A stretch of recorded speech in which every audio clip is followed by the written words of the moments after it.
L'objectif de ces visites, c'est de voir l'évolution des travaux sur le terrain, restant entendu que nous sommes là dans le cadre d'un programme structurant fondamental pour le développement du port.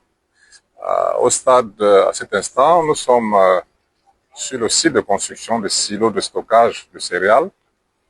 C'est un projet qui est réalisé avec un partenaire privé qui est en train de construire cette superstructure qui va accueillir du blé, du maïs et beaucoup d'autres céréales pour la sécurité alimentaire de notre pays.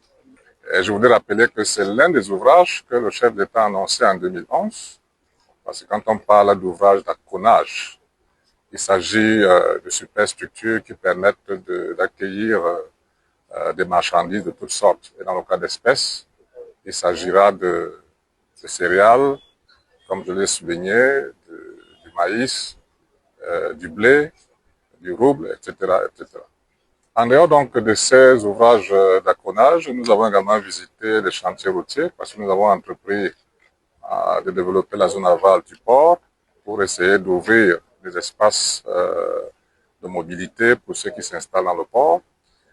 Parce que vous le savez, l'un des objectifs de performance opérationnelle, c'est le temps de passage portuaire. S'il n'y a pas de voie de circulation, bien évidemment, il y a des retards pour la sortie du port.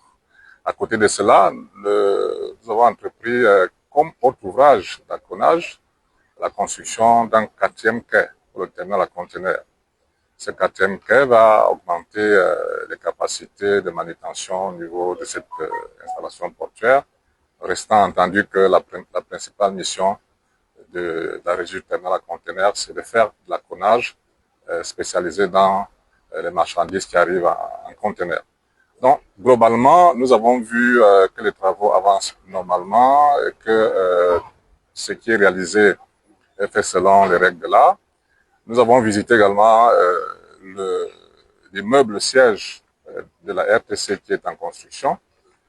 Cet immeuble-là, le projet a été décidé parce que justement nous voulions bâtir un symbole qui traduit notre capacité à prendre nos propres choses en main, notre destin en main, et de montrer qu'on peut réaliser des choses importantes tout aussi bien que les autres. Donc, pour dire globalement, nous sommes très satisfaits. Nous avons eu le plaisir de recevoir le directeur général de l'Hydrac, qui est notre société d'État, une entreprise publique, qui est spécialisée dans la maîtrise l'expertise technique. Et avec ça, nous espérons que les jours à venir, nous allons mettre en place un cadre de collaboration qui permet de bien évidemment profiter de l'expertise de cette entreprise. Merci.